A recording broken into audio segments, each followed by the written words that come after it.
آج ہم بات کریں گے کہ حضور کی جوانی کے بارے میں۔ حضور کے کردار اپنی نبوت سے پہلے کیسا تھا، اور جب حضرت ختیجہ نے آپ کے لیے نکاح کا پیغام بھیجا تو آپ نے کیا جواب دیا۔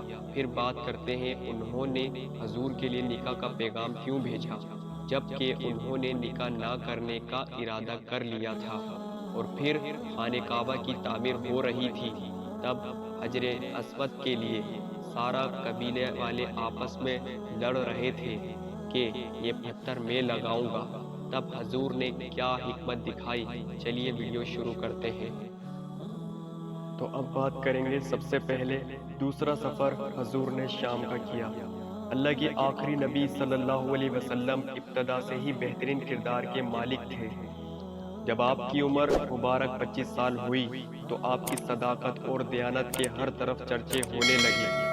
مکہ کی فضاؤں میں آپ کا لقب صادق و امین ہر طرف گونجنے لگا۔ شہر مکہ کی ایک معزز اور مالدار خاتون تھیں جن کا نام تھا ختیجہ۔ انہیں ایسے امانت دار شخص کی ضرورت تھی جو ان کا مال ملک شام لے کر جائے اور وہاں فروخت کر کر نفع کما کر لائے۔ آپ کی امانت و صداقت کی شہرت جب حضرت ختیجہ تک پہنچی تو انہوں نے آپ کو پیغام بھیجا کہ آپ میرا مال تجارت ملک شام لے کر جائیں۔ جو تنخواہ میں دوسروں کو دیتی ہوں آپ کو اس کا دگنا دوں گی۔ آپ نے ان کی یہ درخواست قبول فرما لی اور تجارت کا سامان اور مال لے کر ملک شام روانہ ہو گئے۔ اس سفر میں حضرت ختیجہ رضی اللہ عنہا کا غلام میسرہ بھی آپ کے ساتھ تھا، جو آپ کی خدمت اور دیگر ضروریات پوری کرتا تھا۔ ایک بار پھر جب آپ ملک شام کے مشہور شہر بصرہ پہنچے تو وہاں نستورہ راہب کی عبادت گاہ کے قریب قیام فرمایا۔ وہ راہب میسرہ کو پہلے سے ہی جانتا تھا۔ اس بنیاد پر وہ اس کے پاس آیا اور آپ کی طرف اشارہ کر کے کہنے لگا، یہ کون ہیں جو اس درخت کے نیچے اترے ہیں؟ میسرہ نے جواب دیا، یہ شہر مکہ کے رہنے والے ہیں، بنو ہاشم سے تعلق ہے، ان کا نام محمد ہے اور لقب امین ہے۔ راہب کہنے لگا، سوائے نبی کے آج تک اس درخت کے نیچے کوئی نہیں اترا۔ پھر اس نے پوچھا، کیا ان کی آنکھوں میں سرخی رہتی ہے؟ میسرہ نے جواب دیا، ہاں ہے، اور وہ ہر وقت رہتی ہے۔ یہ سن کر نستورہ کہنے لگا، یہی اللہ کے آخری نبی ہیں۔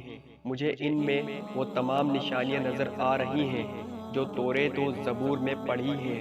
کاش میں اس وقت زندہ ہوں جب یہ اپنی نبوت کا اعلان فرمائیں گے۔ اگر میں زندہ رہا تو ان کی بھرپور مدد کروں گا اور ان کی خدمت میں پوری زندگی گزار دیتا۔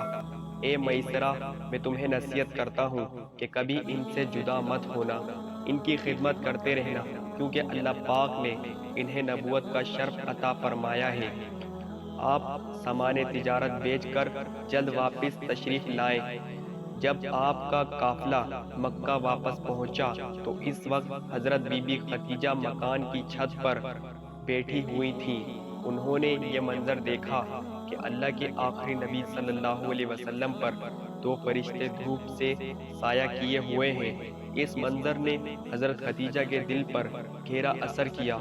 کچھ دن کے بعد انہوں نے اپنے غلام میسرہ سے اس بات کا ذکر کیا تو میسرہ نے بتایا کہ میں تو پورے سفر میں اسی طرح کے مناظر دیکھتا رہا ہوں۔ پھر میسرہ نے اس طویل سفر میں آپ کی صداقت و دیانت، حسن سلوک، غم خوری، معاملات کو سمجھنے اور کاروباری مہارت کے جو روح پروار مناظر اپنی آنکھوں سے دیکھے وہ بیان کیے۔ نستورہ راہب جس طرح آپ پر فدا ہو گیا تھا اور آپ کے مستقبل کے بارے میں پیش گوئی کی تھی، یہ بتایا۔ یہ سن کر حضرت ختیجہ کے دل میں آپ کے لیے عقیدت و محبت پیدا ہو گئی۔ پھر بات کرتے ہیں حضور کا حضرت ختیجہ سے نکاح کیسے ہوا۔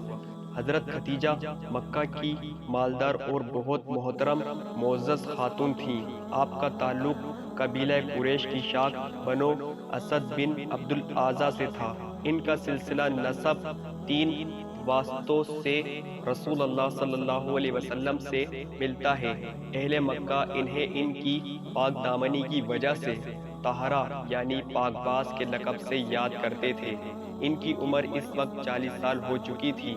انہوں نے 2 شادیاں کی تھیں اور ان کے دونوں شوہر انتقال کر گئے تھے۔ بڑے امیر و کبیر افراد نے ان کو شادی کے پیغامات بھیجے، لیکن انہوں نے تمام پیغامات کو واپس کر دیا اور یہ طے کر لیا تھا کہ اب نکاح نہیں کریں گے۔ لیکن آپ کے اخلاق، عادت، برکت اور حیرت انگیز واقعات سن کر ان کا دل آپ سے نکاح کی طرف مائل ہوا۔ انہوں نے اللہ کے آخری نبی صلی اللہ علیہ وسلم کی بھی حضرت صوفیہ کو بلایا۔ حضرت صوفیہ بی بی خدیجہ رضی اللہ عنہا کے بھائی عوام بن خولید کی بیوی تھیں۔ انہیں بلا کر ان سے آپ کے کچھ ذاتی حالات کے بارے میں معلومات لی۔ پھر شام کے سفر سے واپسی کے تقریباً 3 ماہ بعد انہوں نے آپ کی طرف نکاح کا پیغام بھیجا۔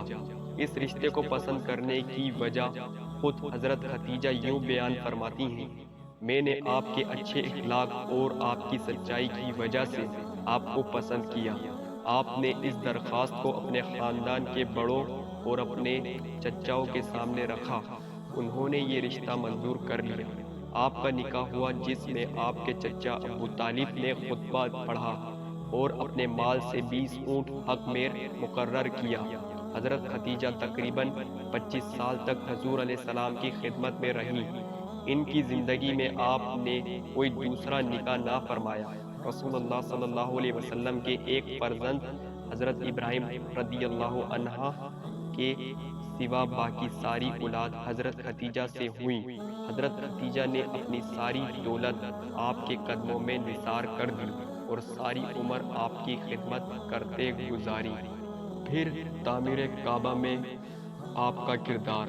اللہ کے آخری نبی صلی اللہ علیہ وسلم کی عمر مبارک جب 35 برس ہوئی تو زبردست بارش سے حرم کعبہ میں سیلابی پانی آ گیا۔ اس سے کعبہ شریف کی عمارت کو کافی نقصان پہنچا اور اس کا کچھ حصہ بھی گر گیا۔ قریش نے طے کیا کہ مکمل عمارت کو توڑ کر پھر سے کعبے کی ایک مضبوط عمارت بنائی جائے، جس کا دروازہ بھی بلند ہو اور اس کی چھت بھی ہو۔ چنانچہ قریش نے مل جل کر اس کا کام شروع کر دیا۔ اس تعمیر میں آپ بھی شریک ہوئے اور پتھر اٹھا اٹھا کر لاتے رہے۔ مختلف قبیلوں نے کعبہ شریف کی عمارت کے مختلف حصے آپس میں تقسیم کر لیے، لیکن جب حجر اسود رکھنے کا مرحلہ آیا تو فتنوں نے سر اٹھانا شروع کر دیا۔ قبیلوں کا آپس میں سخت اختلاف ہو گیا۔ ہر قبیلے کی خواہش تھی کہ حجر اسود کو نصب کرنے کا اعزاز اسے حاصل ہو۔ اگر کوئی قبیلہ اس میں رکاوٹ بنے تو تلوار کے زور سے اس کا راستہ روکا جائے۔ 4 دن اسی بات میں گزر گئے کہ حجر اسود کون نصب کرے گا۔ ایک بوڑھے شخص نے اس جھگڑے کو ٹالنے کے لیے یہ تجویز پیش کی کہ کل جو شخص صبح سویرے سب سے پہلے حرم مکہ میں داخل ہو، اسی سے ہم اپنا فیصلہ کروائیں گے۔ وہ جو فیصلہ دے سب قبائل اسے تسلیم کریں گے۔ اس بات پر تمام قبائل کا اتفاق ہو گیا۔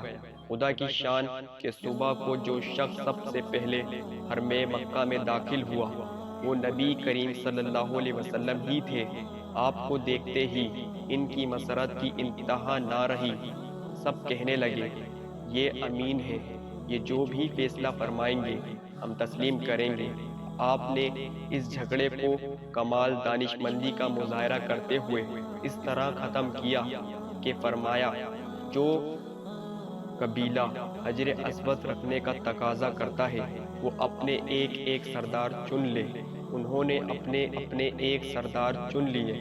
پھر آپ نے اپنی چادر مبارک کو بچھا کر حجر اسود کو اس پر رکھا اور سرداروں سے فرمایا وہ سب مل کر اس چادر کو تھام کر اسود کو اٹھائیں۔ سب نے ایسا ہی کیا اور جب حجر اسود اپنے مقام تک پہنچ گیا تو آپ نے برکت والے ہاتھوں سے اس مقدس پتھر کو اٹھا کر اس کی جگہ پر رکھ دیا۔ اس طرح آپ کی حکمت اور دانش مندی سے فتنہ فساد کے شعلے بھی بجھ گئے اور سب کے دلوں میں مسرت اور دانشمندی کی لہر بھی دوڑ گئی۔ اب تک کا غیر معمولی کردار اللہ کے آخری نبی صلی اللہ علیہ وسلم کی تمام زندگی اعلان نبوت سے پہلے بھی بہترین اخلاق عادت کا مجموعہ تھی۔ سچائی، دیانتداری، وفاداری، وعدے کی پابندی، بڑوں کی عظمت، چھوٹوں سے شفقت، کمزوروں سے ہمدردی، مہربانی، سخاوت، دوسروں کی خیر خواہی، رحم دلی، نرمی، الغرض تمام باتوں اور اچھی عادتوں میں آپ بے مثال و بے مثال تھے۔ حرص سے فریب، جھوٹ، بد عہدی، شراب خوری، ناچ گانا، لوٹ مار، چوری، فحش گوئی وغیرہ وغیرہ جیسی بری عادتیں جو زمانہ جاہلیت میں بہت عام تھیں، آپ کی ذات گرامی تمام باتوں سے پاک و صاف رہی۔ بلکہ آپ کی شان یہ ہے کہ عرب کے اس گرے ہوئے معاشرے میں بھی آپ کی شرافت، امانت، دیانت اور صداقت دور دور تک مشہور تھی۔ مکہ کے لوگوں کے دلوں میں آپ کے اخلاق کی وجہ سے آپ کی ایک خاص عزت تھی۔ آپ کی عمر تقریباً 40 سال ہو گئی، لیکن جاہلیت کے تمام بیہودہ، مشرکانہ اور جاہلانہ کاموں سے آپ کا دامن پاک رہا۔ شہر مکہ جہاں بت پرستی ایسی عام تھی کہ خود خانہ کعبہ میں 360 بت موجود تھے جن کی پوجا ہوتی تھی، آپ نے کبھی ان بتوں کے آگے سر نہیں جھکایا۔ آپ کی گزاری ہوئی زندگی کا کمال تھا کہ اعلان نبوت کے بعد آپ کے دشمنوں نے بڑی کوشش کی کہ کوئی چھوٹا سا عیب آپ کی زندگی کے کسی دور میں مل جائے، کوئی کمزور بات آپ کے اب تک کی زندگی میں ثابت ہو جائے تو اسے سامنے لا کر آپ کی عزت و وقار پر حملہ کیا جائے اور آپ کو لوگوں کے سامنے کمتر ثابت کیا جائے۔ مگر آپ کے ہزاروں دشمن سوچتے سوچتے تھک گئے، لیکن کوئی ایک بھی ایسا واقعہ نہ مل سکا جس سے آپ کے کردار پر انگلی اٹھاتے۔ اس لیے جیسے ہی آپ نے اعلان نبوت فرمایا، خوش بخت لوگ آپ کا کلمہ پڑھ کر دل و جان سے آپ پر قربان ہونے لگے۔ امید ہے آپ نے ویڈیو بہت دھیان سے دیکھی اور سنی۔ ویڈیو سے آپ کو تھوڑا بھی فائدہ ہوا ہو تو ویڈیو کو لائک کر کے ہمارے حوصلے بڑھائیں اور چینل کو سبسکرائب کر دیں۔ شکریہ۔ پھر ملتے ہیں انشاءاللہ کسی ایسی ہی نیکسٹ ویڈیو میں۔ تب تک کے لیے اللہ حافظ۔